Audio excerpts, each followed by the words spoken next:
good evening.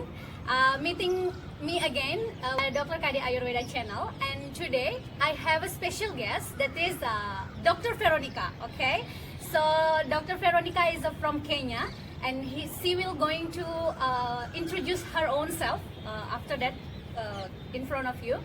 And today we are going to have a chit chat about the topic called love. Okay, and we are going to ask what is the perspective of from Veronica about the love. So before we have jumped to that topic, so now we are going to ask her to introduce herself. Hi guys, hi Kodek. Yes, Thank you so much for having me on your channel. My name is Dr. Veronica Cherutik Cheboy. I'll be graduating in 1 month. I'm from Kenya, which is on the eastern part of Africa. I am 24 years old, and it's so beautiful to be able to come up here and speak about love, something that is very close, not just to me, but to everyone, to you, the watcher, to you, Kodek, and what actually is love is what we're going to go detail into it, and especially the word self-love. Thank you so Yeah, much. oh my God, self-love. Sometimes I am feeling also insecure, so I want to asking you how it is, okay? So before that, what is actually love, definition of the love according on you? Wow. Okay. Actually, just to think about the word what love is, it's something that gets my brain a bit boiling because I start questioning the entire meaning of love. We've been conditioned many times that love is about you giving, it's about you being present to the other people selflessly and all this. Well, that could be love also. But also love could be sharpness, love could be fierce, and love can be fiery. In what way? I feel love depends on intention. Intention. What intention am I doing something? It doesn't have to be towards someone, doesn't have to be studies or anything, towards whatever I am doing. What is my intention doing it? What is my consciousness at that time when I'm doing that specific thing? And usually when I'm in intention means the reason why you do something. Here, let me try to put it in these words. In relationships, for example, when you're with a person, you say, I love this person. Then let me ask this question, what does it mean I love about this person? They usually, in many cases, is because there's a specific thing this person provides in my life. It's very subtle. Sometimes we don't even notice it. Sometimes even it's not clear what it is, but there's always an absolute reason that benefits me. So this people we term it as love, but actually is that what love is about. When this image of the other person that feeds me or benefits me is not there anymore, will I be able to say I love this person? For example, why many breakups happen and usually people fall out of love, just to use this word, is because, so let's say I meet you, you're my study buddy, you're helping me, you're there with me, you guide me, you're telling me always, Vera, work hard. Also, you can criticize me, but it feels good. Then one day, you do something, so I already build up an image about you. And then one day, you don't do any of that image that I have in my head. What will I say? Oh, she doesn't love me anymore, she hates me, or she changed. So we cut that off and we call that I used to love that person, which actually isn't the truth. That was just a mutual interaction between two people. And when that mutuality is broken, people say love is broken. So to just summarize it, I say love is everything. Okay. Love is you sitting here in me. Love is myself, what's going on within me. Love is about my view of what's around me. Okay. So it is like actually more caring, right? More caring without any intention, without any expectation. Is it? Yeah, we could also say that, but also love is, it doesn't have a, you can't really put a specific word to it. Okay. I think love is also that act of where I become fierce. I don't want to use the word harsh, but fierce with a person. But because I know the intention why I'm doing this, it's for the sake of the other person. So we can use the word you said, yes, selflessness, but true selflessness.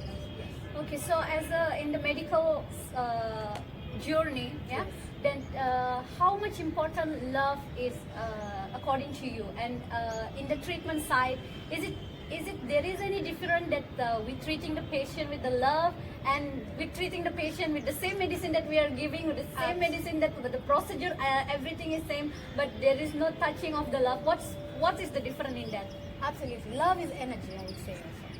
So whatever, as we say intention also is a strong word which is about energy. When we say in the medical field, when you're going to take medicine, for example, you're cooking that medicine, you're speaking to that medicine. The moment I speak good words in that medicine, I'm already imbibing energy, because everything that exists is matter, and matter is energy. So the moment I draw ma from myself into this herb, into this patient, into the people around me, and I spread this sense of light within me, naturally they will have faith. And faith comes because they feel the sense of something beautiful is here. And always where there is love, there's always going to be light. And where there is light, there's going to be effect. Okay, so that's too vast, right? So that whenever we have somebody which is in ill, so even by giving their love itself, it is a part of the treatment, It's part of the right? treatment. It's absolutely. And love mostly relates with our Anahata chakra, which is emotions, right? It deals with our sensitivity. And in medicine also, we talk about psychosomatic diseases. And most of the cases, 99% of every patient, they have some psychosomatic issues happening, right? So the mind, the body is just physical expression, but deep and deeper into all the layers there is the manas, which plays the mind, which plays a very important role. And the mind, usually they say it's connected to our hearts. The mind is up here, some acharya say it's in the heart, but usually the anahata chakra, this sense of emotion, once it's balanced there, I'm sure absolutely any disease can be cured. It takes time. It will take a prolonged time for it to happen. But this, you will observe also in the hospitals, a patient who is more enthusiastic and ready to be treated, and then another patient is like, my life is terrible, my life is not working well. You see, if you take these two patients, you can give the same medicine, but in the other one it will work better than the other person, because that one is ready to receive, and it starts with us. It doesn't start because you're Dr. Kodek and I'm your patient. No. If it starts within me first, I would feel from you, and then it becomes stronger. It's interesting. Tell me more about the heart chakra, because nowadays people is already want to healing their own self, and how to activate this heart chakra according on you. I think, can I give a story about my Yes, life? yes, yes. So, I've been through, like, at a very early age, I lost my mom when I was 10 years old. And, you know, when you're the closest, at that age, the closest person to you is your mother. And then you lose this person. I remember feeling a sense of emptiness in my heart. Like, I could not feel what emotions or people would say. I could not differentiate between these emotions. And for a long time, I was thinking, what happened to me? When people would come, Vera, oh, I love this person, but they broke up with me, or I love this thing, it's not there for me anymore. I would really not relate with it, because I realized later I closed the sensation of feeling. And I cannot say I closed it consciously, but because the pain was too much, I was not ready to allow my body to feel it. So I closed that part of me that was feeling, and for years, it took about 10 years for me to realize this. And after I met a guy who was amazing, and he brought this spark into my life. So I felt, oh, okay, so there's a different kind of emotion out here, but it came with a lot of tears. So I decided I could feel the pain literally in my chest. I could feel the emotions in my chest. And I was thinking, wait, I'm supposed to feel emotions, but it's not supposed to be something painful towards my chest. And then I remembered, when you read about the 7 chakras, Anahata chakra comes there. They say when you see in the spinal cord as it arises, it's in the ribcage area, right near the chest, which is related to our hearts and our emotions. Most of the time what happens is people will freeze ourselves because we have an experience, it was very painful, I don't want to experience the same anymore. So I close this chapter. Anything happening outside, this is a protective mechanism that happens out there. So when we close this part of ourselves, we tend to be neutral. But actually neutral is not living. It's not. It's good to be neutral. Neutral means like in behavior and all this, but our own emotions, it's very, very important for us to feel. Okay. Without suppressing it and without running away from it. Because what usually we do is we suppress, if an emotion is not, it's not amazing, I don't want to look at it. So I close my eyes to it. But usually, where do you close it? It remains inside of you. And we don't realize it until we start having some problems in our body. Some problems related to cancer, for example, if I could say, is one of the biggest diseases that arises from suppressing emotions. Cells are being suppressed, they're being told not to do this. So they start realizing, oh, I'm separate from other cells in my body because I'm not supposed to express this. So I start attacking other cells in the body. This is a very big chapter, this is going on all the time, but when I come back to where Anahata chakra, and these emotions, once we allow ourselves to fully feel, it doesn't matter what emotion it be. It could be anger, it could be pain, it could be sadness, it could be joy. if we don't allow ourselves to fully express these emotions, it goes into the darker sides of our mind, into our unconscious mind. And once it's there, it controls our life without us knowing. So I'm walking, I'm sleeping, I'm doing this, but I'm not aware about what's happening, right? Because my subconscious is the one acting, not my conscious part. And in my subconscious is all the things I suppress in my life, I did not allow it to come out. So this is something happened to me, and once I realized that, hey Vero, you need to look back into yourself. You're going to be a doctor. You're going into the medical field where you need people to heal. How am I going to tell a person, look into your emotions, heal yourself, if I myself am not doing that work? And that's when I decided I'm going to look at my darkest side. At my darkest side, I mean the sides which I know is angry. Because that emotion, I didn't express my pain, right? So it became anger. I look into my anger, I look into my harshness that was there, and then I realized also with this, there was selfishness.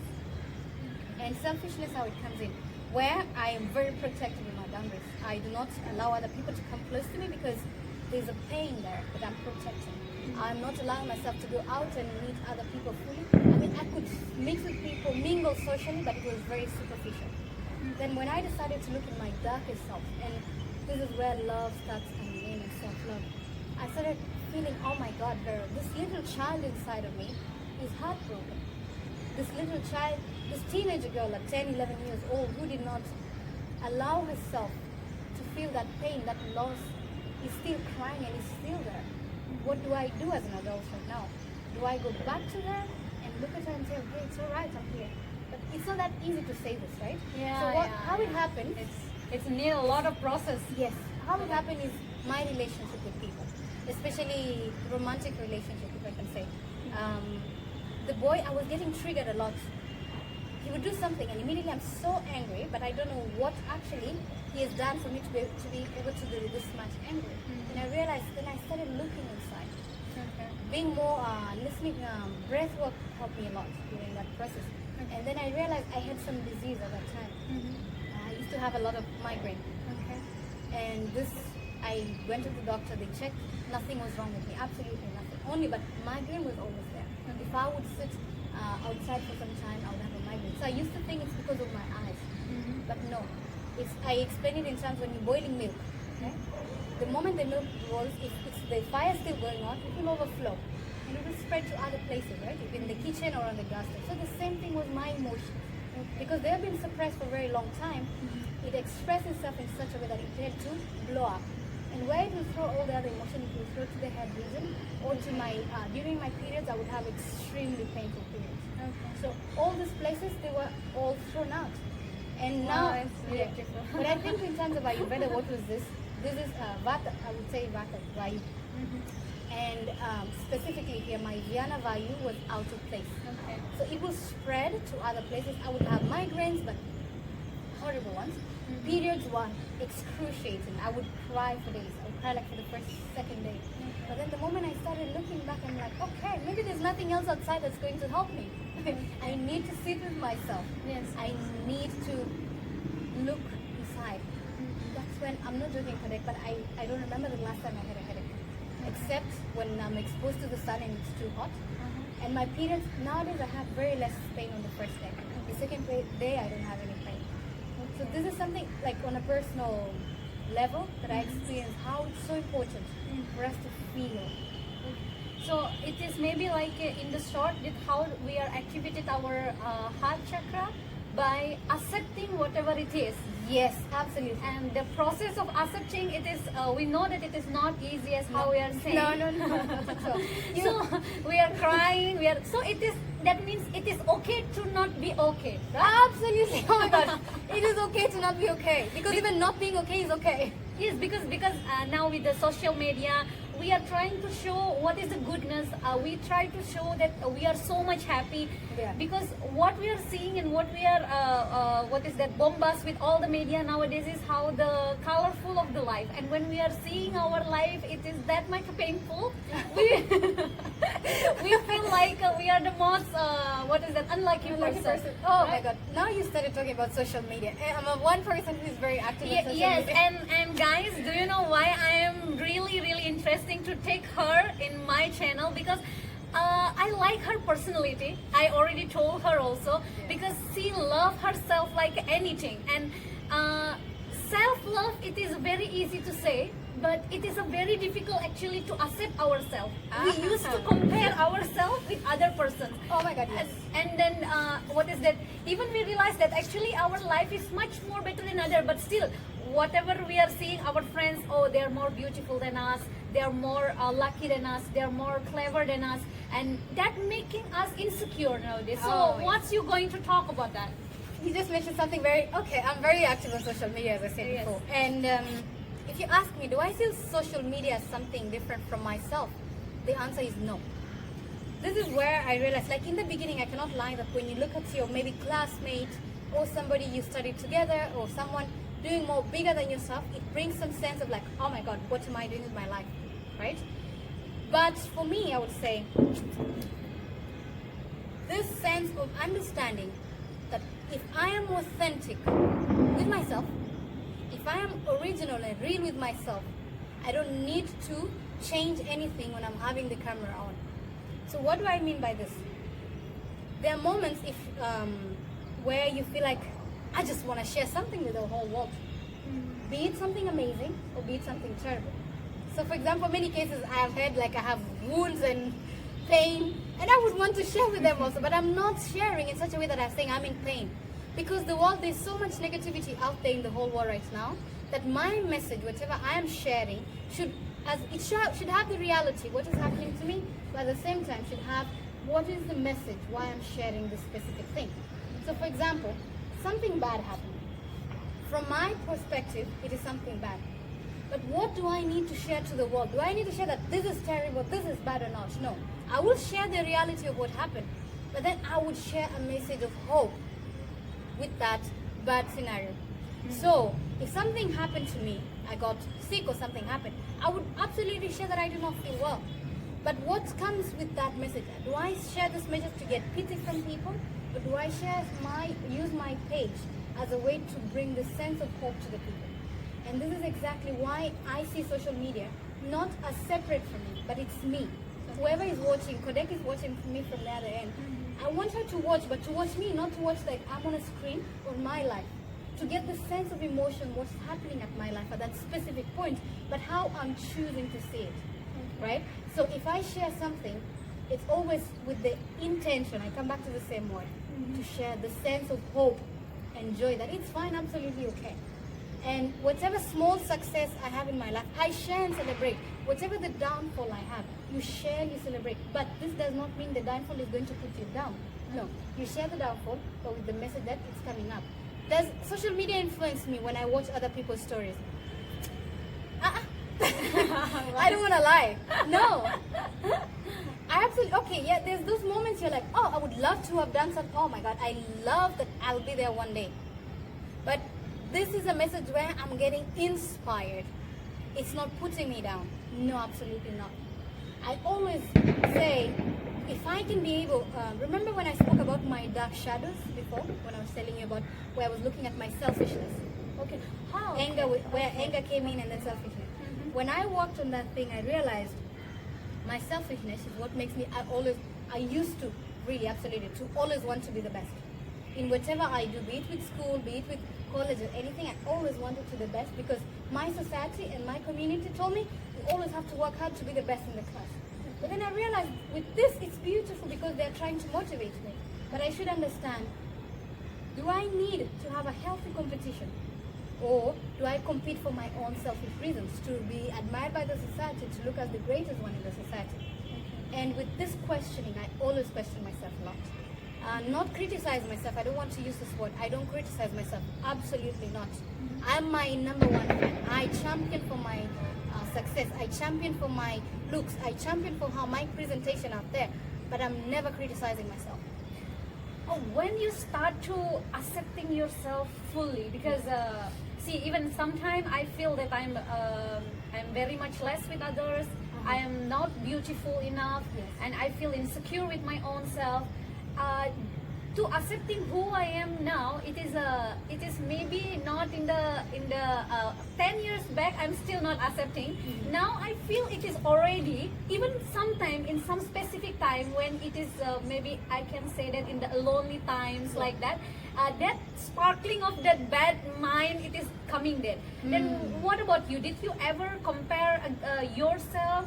And if it is yes, how you overcome and what is the status of your self at present?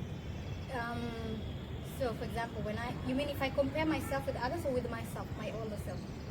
You used to compare, how you used to compare your own self with your own self? With I mean myself. your at present self with the previous self, or you Okay. used to compare with your own self now with others? Okay, What okay. how you make yourself Yeah. becoming more mature? Beautiful. When I find myself comparing myself to, especially I'll start with others and with myself. When I when I find myself comparing myself with others, the first question I always ask myself, if I compare myself with you, for example, with Kodet, is it going to help me? Is it going to change anything in my life? Absolutely not. In fact, it's going to bring more bitterness in my life. It's going to bring more anger in my life. So I will not be happy with whatever I've done. So I always question myself a lot. If I find myself in a very situation where I don't feel good, so I start asking myself, even me looking at Kodet, what can I learn from you that is going to help me in my life to build my life? Instead of me looking at you and saying, oh my God, she's better than me, I'm terrible, oh I haven't done this, she has done that, it's never builds me. Okay. So what I do, I look at you and I'm like, oh my God, that's beautiful that she was able to do that. How can I even, if I want to be there also, how can I do that? So I start questioning myself, and usually when I ask myself, how can I do that? I find my own way. It's not going to be the same way as you did, but it's going to be a different kind of a way. And I faced a lot this, mostly it's not about me competing with others, but I faced a lot of people competing with me without me knowing. And it's very, very, very bad. Because sometimes I think absolutely someone is my friend. So I'm just like naively being with them. And later I realized the person was doing whatever they were doing because they were competing with me and trying to find ways on how they can bring me down. But I'll tell you one thing, there's nothing as beautiful and as powerful as you being yourself. It doesn't matter what other people do, the evil around you. Because whatever they do at one point, you feel the pain. But one day will come when their actions will be for you to celebrate. Because every single person, if you try to put another person down, remember, the whole world, the universe will make the other person shine brighter than you. This is absolutely something I've seen. That is the energy of the And universe, that right? You will be surprised. Like, yes, it will affect you. Maybe when it's happening, you'll feel very bad. But believe me not. I've experienced this on first hand myself. They did something wrong to me, but the next time, applause was on my side. And I'm like, oh my God, so this is how it works. So everything I do now, I do from a point of truth, a point of love, and a point of I just want to share. I don't expect. This is so big because most of the time we expect a lot of responses. I'm not saying that I've never expected. I have, and I've been hurt. I've been broken because I expected something in return that never happened. So this is something I'm saying. Don't ever try to put someone down because something else will lift them up. You know, in Newton's law they say exact pressure you are applying, like to push forward, is the same force that will come back and retract it. So when you put someone else down, remember this person is gonna have the same force lifting them up. And about comparing myself to my older self, yes, I have done that. I found myself where I was like, especially when I look at my older photos or my achievements before, and I'm like, oh, maybe here you are doing better actually than now. But then I come back and say, that's the same person, it's me. If I cannot embrace and be proud of that one, how can I be proud of myself now? And I've always seen there is something called growth. Growth is never smooth balance. Maybe yours is like a staircase, but others can be like a heartbeat, you know, like loop, up and down. For some, it's just like loop and then loop and then loop. So never compare your growth with anyone. Yeah, They have their own time. their own time. Yes. And their own growth and their own space. We all bloom at different times. You can plant 2 roses. Actually, in front of my room, I have two pots of roses. It's funny. One blooms so nicely. I give the same amount of water. I speak a same amount of love to them. I go in the morning, I'm like, hi, babies. But one will grow nicely. The other one, Just 2 minutes. We're going to see whether this light is coming nice or not. Oh my God! Seriously, Veronica, you have to see this. Guys, we are just talking very anxious to listening her, and we didn't know that it is the our light is what is it? The light is gone, and our picture it is not that much clear. It was getting dark. So you last time you talk about comparison. We talk about the comparison. We should not comparing ourselves with others, and it is like realizing, self-realize, right? Yes, self-realization. I was sharing about how, when we compare with ourselves, it doesn't really build us.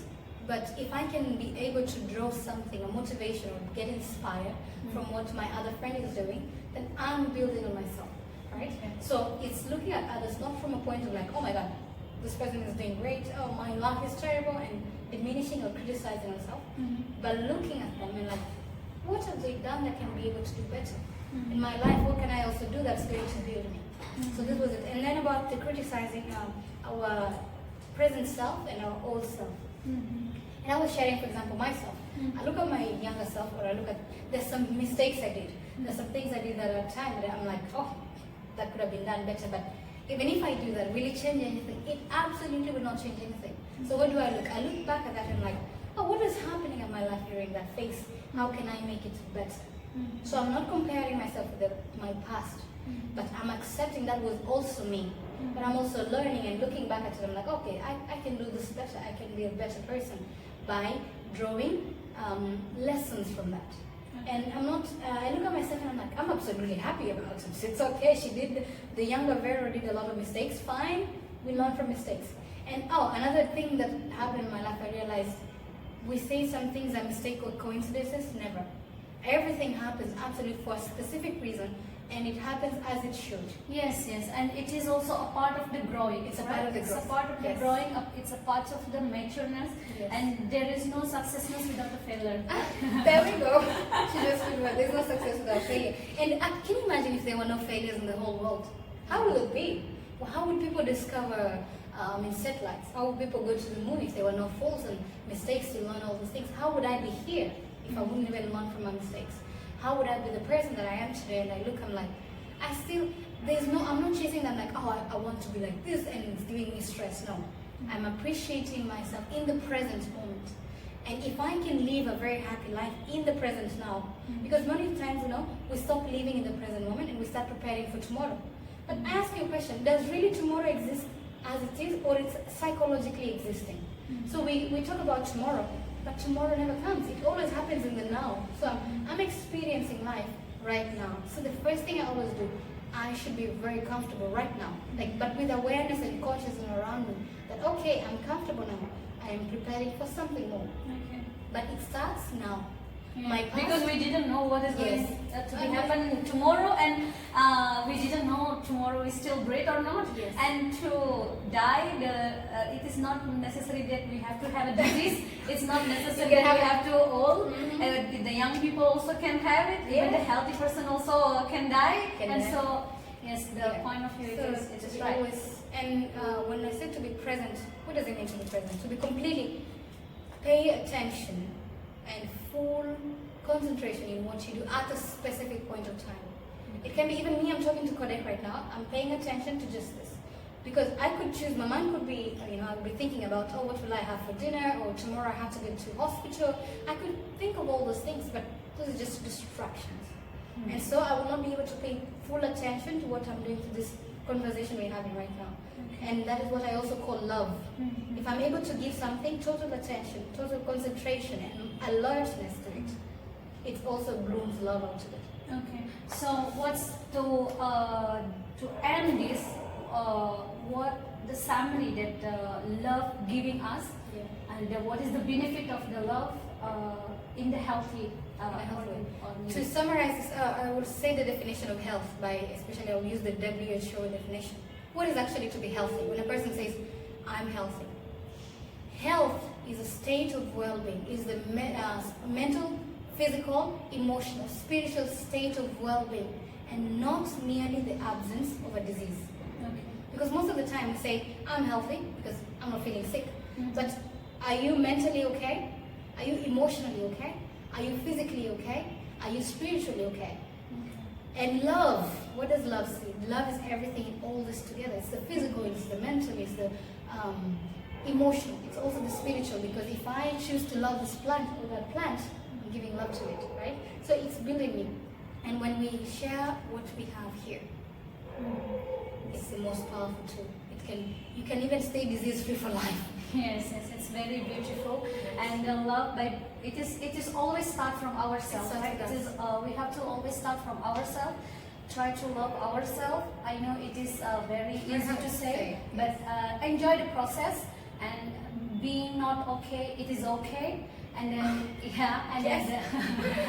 and self-love, it is not selfish. No, self-love, it is kind of appreciating ourselves to be better, and by being the love to ourselves, it is also will increase our immunity, and it will be giving the healthy to ourselves. Because whatever the disease that you have, when we are already healthy, when our mind is already happy. Yes, so everything can be overcome. So thank you so much, Veronica. It was so nice to talk with her. Maybe next time we want to talk more about her life, because on this December, she's completely going to be finished the BMS, Bachelor Ayurvedic Medicine and Surgery. And now the intensive is still going on for 1 month. Yeah, a few days remaining here. 1 month, less than 1 month. Okay, last one. What is your goal? What is the aim of your life? I'll put it after simple. To be able to be happy. This is my biggest goal in my life. And when I say to be happy, means to be satisfied and content. Okay, wow, such a beautiful. Because once I'm able to have this feeling or sensation, I can do anything. Everything is possible. There's no, I always say infinite possibilities. But you have to be content with where you are, but with a vision that with this contentment, I'm blooming into other things. So the infinite possibilities will always flow. Yeah. Beautiful. Thank you guys. Thank you Love guys. yourself. Be happy. Bye. Bye bye. In Swahili we say kwaheri. Kwaheri. Kwaheri.